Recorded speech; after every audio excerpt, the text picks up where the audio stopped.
Shalom, selamat. Shalom. Yang di Pak Paul ini siang kah, malam kah? Siang, jam Selamat, 4 sore, selamat siang. setengah 4. Yang lain selamat malam dari Papua. Ya, Selamat ini malam, dalam Papua. beberapa waktu terakhir ini, mulai dari akhir tahun kemarin sampai awal tahun ini, saya beberapa kali ke Jayapura karena ada pekerjaan. Nah, saya mau cerita dua hal saja. Sebetulnya ada banyak, tapi yang saya cerita dua hal. Yang pertama, waktu saya datang ke Jayapura akhir November kemarin, nah dari bandara ke kota itu saya naik taksi bandara, cerita-cerita di dalam mobil. Nah, supir taksinya ini rupanya biasa juga ngantar tamu yang lain. Lalu dia cerita tentang motif hamba Tuhan yang motifnya nggak benar lah. Dia kasih contoh salah satunya begini. Pak, saya pernah mengantar pendeta. Nah, pendeta itu janjian dengan salah satu bos atau investor begitu. Nah, saya perhatikan Pak, kalau dia sedang satu mobil dengan investor ini, yang dia pakai itu handphonenya yang rusak. Lalu di sebelahnya investor tuh dia pura-pura handphonenya dipencet-pencet tuh nggak bisa. Nah, memang akhirnya setelah itu dia dapat handphone baru yang mahal, Pak. Nah, ini cerita yang pertama. Lalu cerita yang kedua, nah, saya ketemu orang yang lain, dia seorang jemaat gereja yang besar. Di akhir tahun kemarin dia mengeluhkan dalam kondisi yang sulit ini, Pak. Ya, gereja ini justru melakukan hanya mengecat dinding luar gereja saja habisnya sampai 200 juta lebih. Aduh. Nah, iya Pak, ini betul terjadi nih ada. Catnya itu pasti tuh. Made Saya in. mungkin catnya datangkan dari kutub utara, Pak, jadi agak Iya, mahal.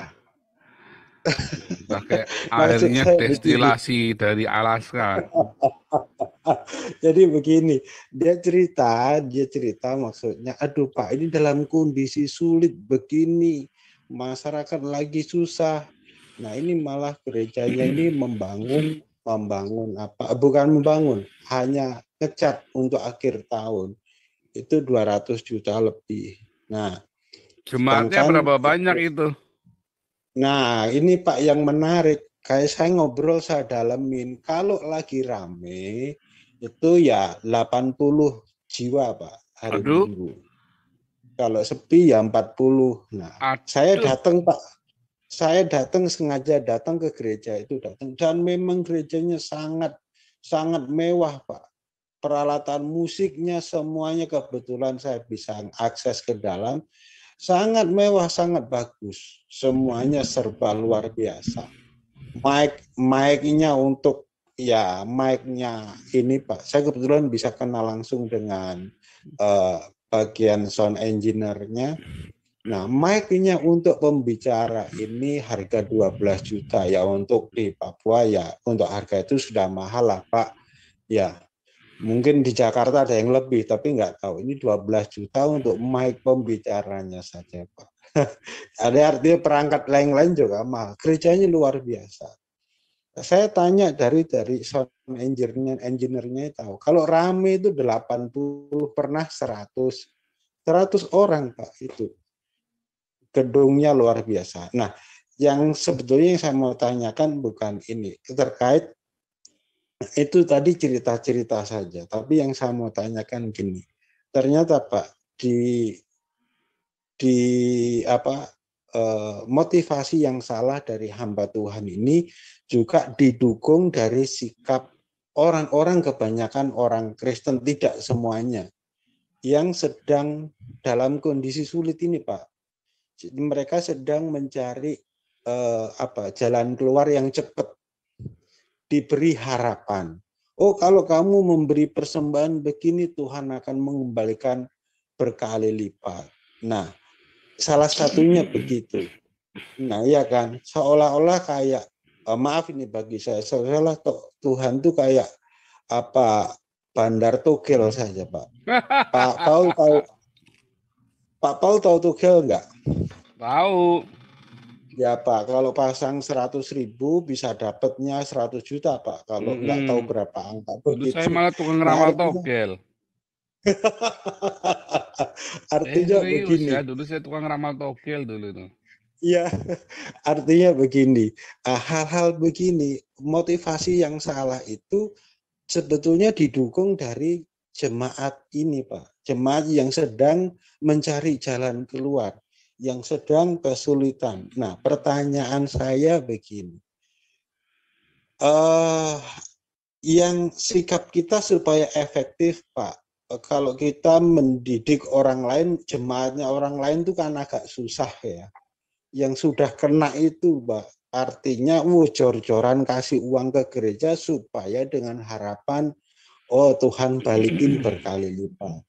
Nah, di tengah kondisi seperti ini Pak, kira-kira sikap atau apa yang harus kita ambil efektifnya Pak untuk mempengaruhi mereka itu gimana?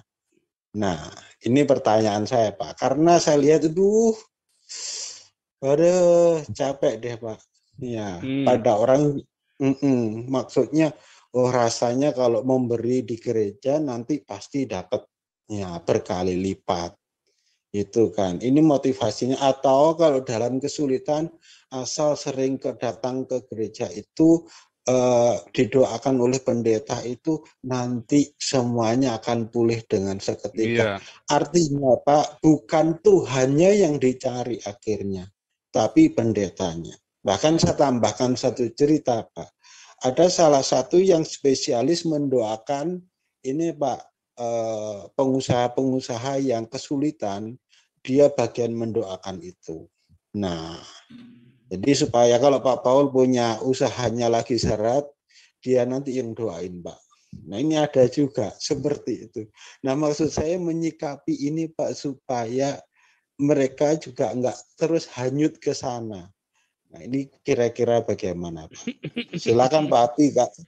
Iya Kalau nih Pak Pak, Api juga. Papi mungkin kalau saya nanti keras. Papi silakan Papi. Masih di sini Papi? Sebentar. Ada, Oh, masih. ya silakan. Ya, finish itu suaramu juga, anak papi yang di Nabire. Oh iya. Dia bagian Ini harus Papi yang IT, jawab bagian ini. radio.